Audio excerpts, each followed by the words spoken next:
Hello guys and welcome back po sa Tarot Page Philippines. Sa video na to gagawin natin ang weekly horoscope para po sa mga kaibigan natin na merong Sun, Moon, and Rising sign Aquarius. So kung bago po kayo sa channel, please click the subscribe button, bell notification, and give this video a like.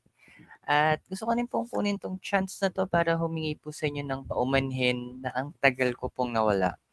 May mga kailangan lang po akong asikasuhin on a personal level, but worry, nandito na po ulit tayo.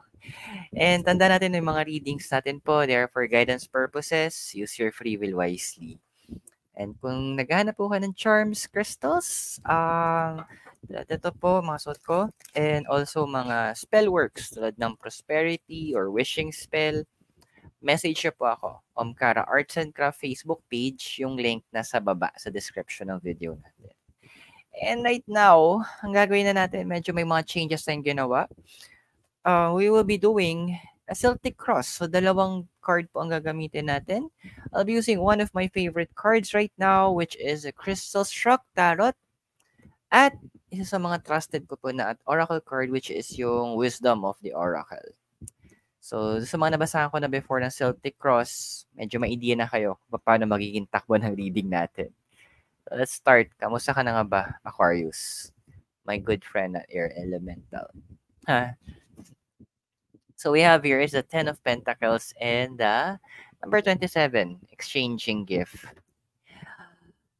Give and take. So, importante yon.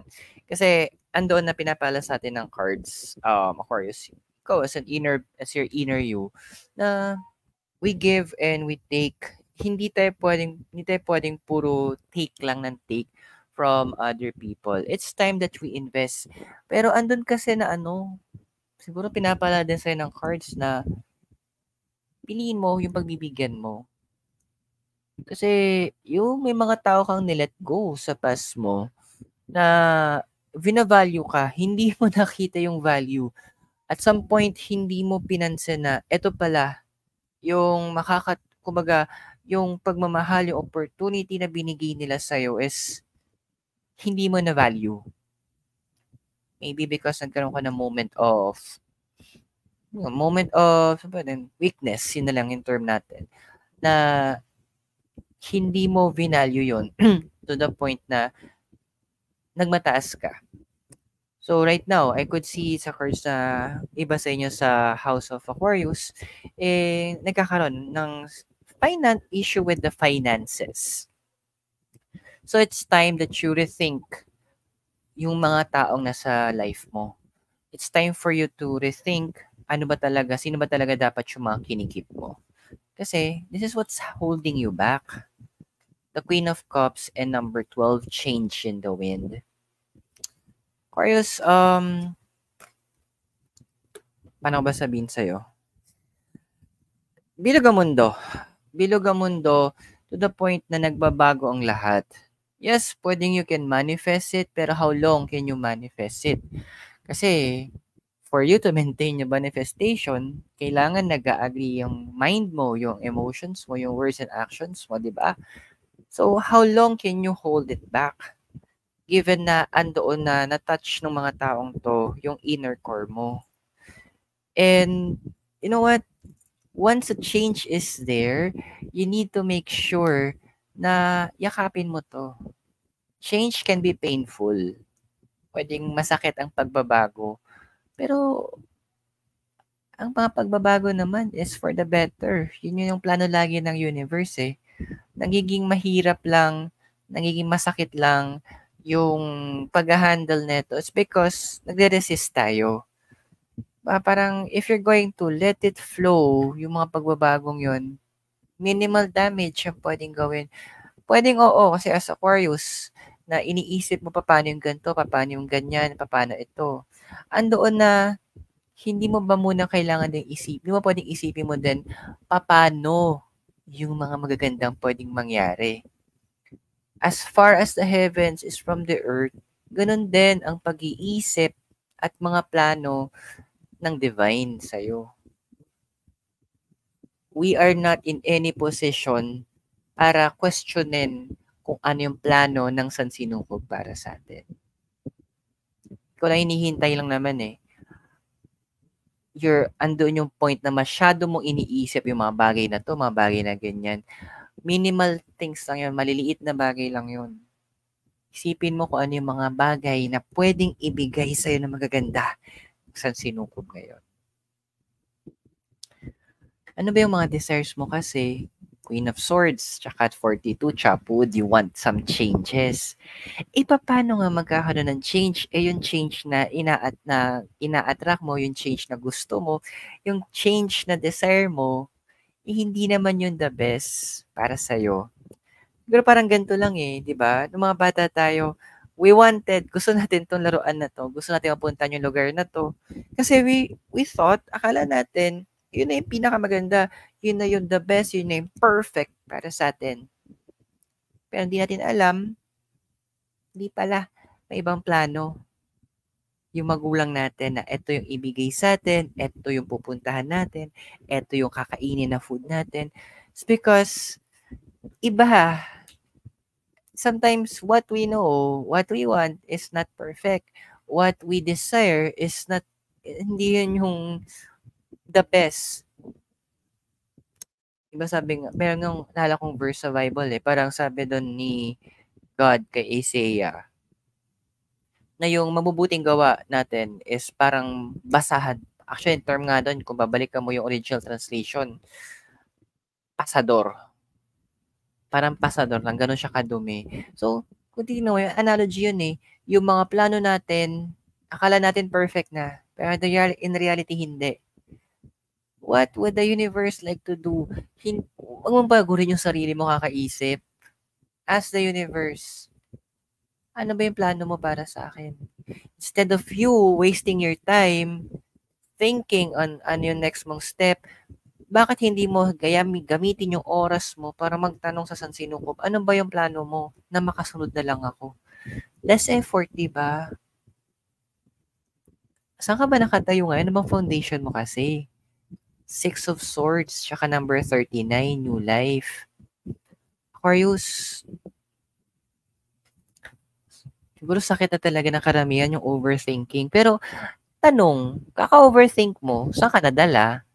Kaka-overthink mo, anong napala mo?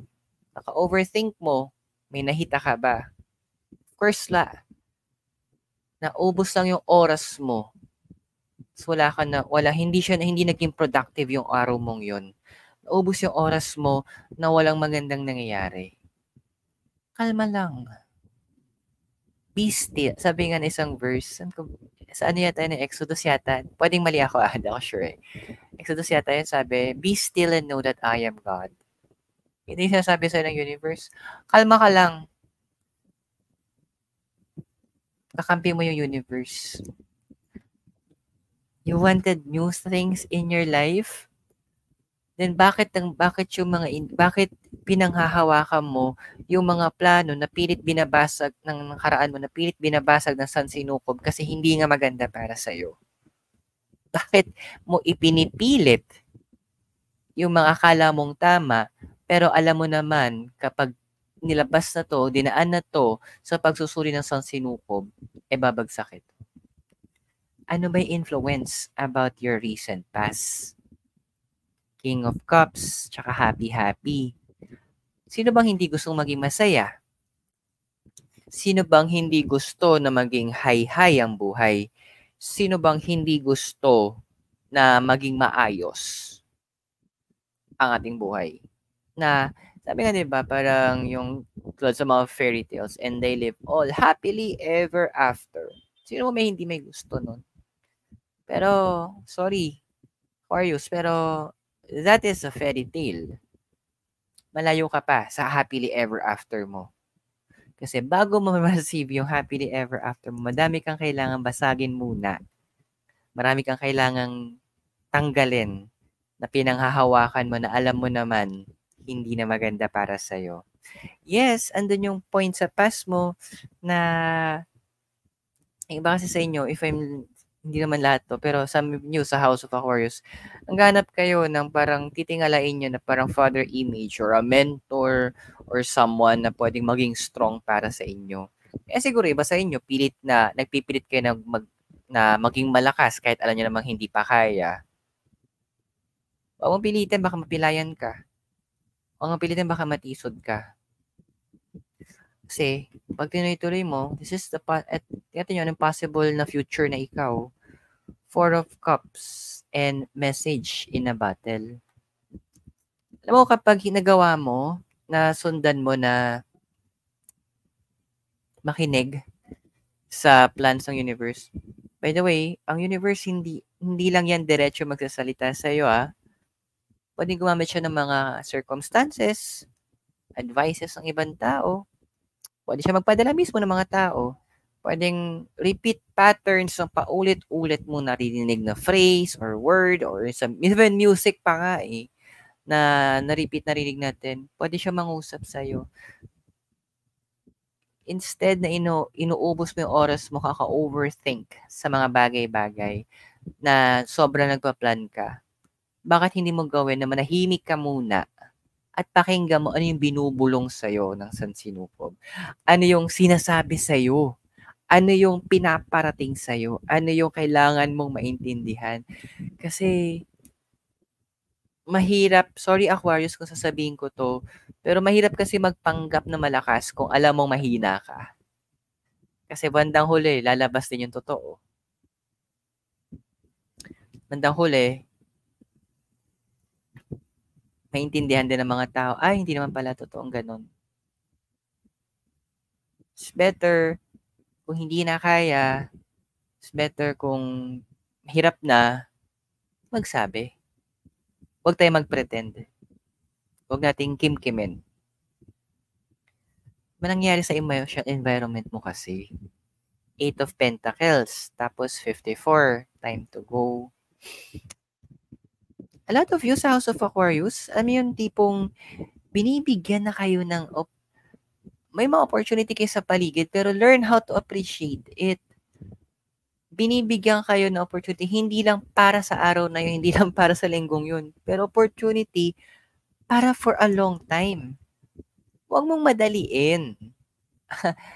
Learn how to appreciate the things, those yung mga bagay na binibigay sa'yo ng sansinuko sa pamamagitan ng ibang mga tao. Alam mo bakit nagbibigay sa'yo ng opportunity yung mga tao sa paligid mo? Kasi yung mga taong yun, naramdaman nila kung paano walang opportunity.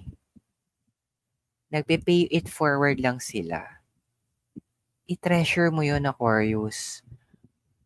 Pagdamutan mo, pagyamanin mo. Hindi ko nga alam, nakikita ko pa nga dito, yung mga taong yun, hindi nang hihingi ng kapalit sa'yo Huwag mong sayangin. Nahihiya ka? Hindi pa rin dahilan yun Alam mo ba, Aquarius, ang pagiging mahiyain is actually isang form siya ng pride. Nahihiya kang magsabi ng totoo. Ibig sabihin, ang hindi pagsasabi ng totoo is pagsisinungaling. Nahihiya kang manghingi ng tulong kasi proud ka. Mataas ang pride mo. Counter-check mo sa sarili mo. Is that really isang form ng nahihiya ka o mataas yung pride mo? Tignan mo siya from a different angle. Doon mo gamitin yung pag-overthink mo ngayon. Kasi kung pagpapatuloy mo na ganun, opportunity, sabi nila, knocks only once. Minsan nga, mawawala din to eventually. So, andun yung point na don't wait na bawiin yung mga opportunities sa'yo. Huwag mong hintayin na mawala to sa kamay mo. Huwag mong hintayin na kunin na lang to ng sansinukob sa'yo. Kasi pag ginawa yon, ikaw ang kawawa. Ikaw ang talo, ikaw ang lugi. Ano man nangyayari sa physical ayan, sabi ko na Sorry. Physical environment mo. Ayan, the tower. Tapos, number 14, truth be told. Dude, Aquarius, uso magsalita. Uso magsabi ng totoong nararamdaman. Pero yung totoo sana hindi yung mga dahilan. Huwag mong i-assume na naintindihan ka ng tao. Huwag mong i-assume na gets na nila. Kaya nga may salitang communication Kaya nga marami tayong pamamaraan ng pakikipagtalastasan, ng pakikipag-usap. pwede magsalita, magsulat, di ba? May sign language. Ang daming paraan. Ba't di ka magsalita? Bakit tinatago mo yung totoo mong mga nararamdaman? Bakit nagkukubli ka? Sorry, Aquarius, pero tingin mo ba may mangyayari pag ganun? Sa tingin mo ba may magandang kakahinatnan na kinikimkim mo ang mga bagay-bagay? Sa tingin mo ba na merong magandang pupuntahan yung ganong klase ng aspeto sa buhay mo? Kasi ako wala akong nakikitang magandang pwedeng patunguhan nun.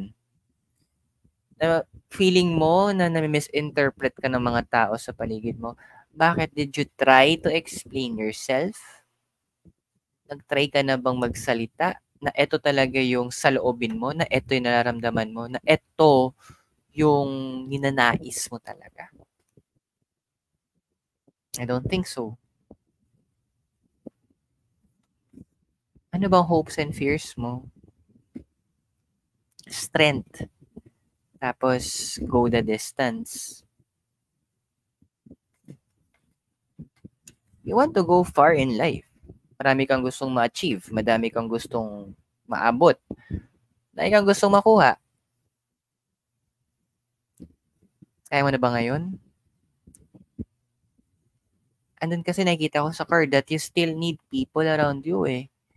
Nakikita ko sa card na naghahanap ka ng pwede mo masandalan. Naghahanap ka ng pwede mo makapitan. Naghahanap ka ng pwede mong makasama, makatuwang. Naghahanap ka na pwedeng umalalay sa'yo. Again, kung hindi kaya, huwag nating pilitin. Kaya di ba sabi ko nga kanina, ingat ka baka mapilayan ka.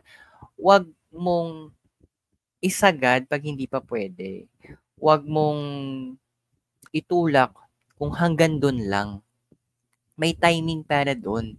And this is the time naman for you to build yourself.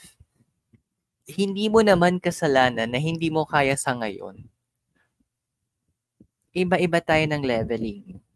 Pwedeng may nauna na sa'yo na mas magaling na siya. Ikaw at yung hindi mo pa oras. Wait for it. Huwag mong i-rush yung sarili mo. Huwag mong madaliin. Huwag mong ipilit kung hindi pa ngayon. Because there's a perfect time. Sabi nga ni King Solomon, there's a time for everything. A season for every activity under the sun. Kasi, kapag naayos mo ngayon, and ito yung immediate future mo eh. This is for September 4 to 10. 4, 5, 6, 7. September 4 to 10. Nawala akong bigla, di ba? We have here is a 10 of Cups and number 1, the Yang. Once natutunan mo, ma-overcome to mga to, happiness is just right around the corner. Question sa'yo, Aquarius. Kailan ba nagplano ng hindi maganda ang sansinukob para sa'yo? Kailan ba na nagbigay ng event o pangyayari or opportunity ang universe sa'yo na hindi nagre-resulta sa mas maganda at na future na mas better na ikaw?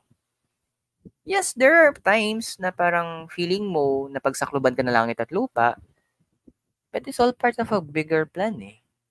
It's all part na para maayos ka ulit.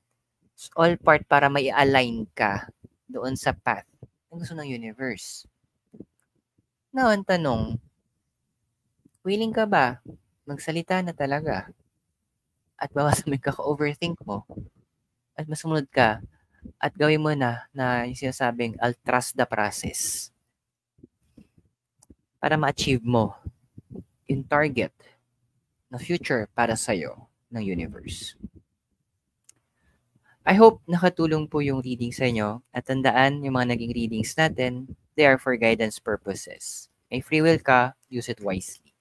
So kung bago kayo sa channel, please click the subscribe button, bell notification, and palike na niyo po ng video. Now, kung gusto niyo naman po tulungan lumago po ang ating channel, you may click the join button sa baba.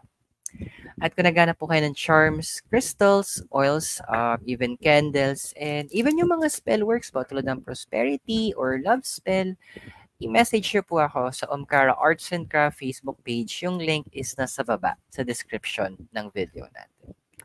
Aquarius, maraming salamat sa iyo. God bless, namaste, Hare Krishna and blessed be. At naway, magkita-kita tayo very soon. At lagi mong tandaan, please, be safe. Goodbye for now. Thank you.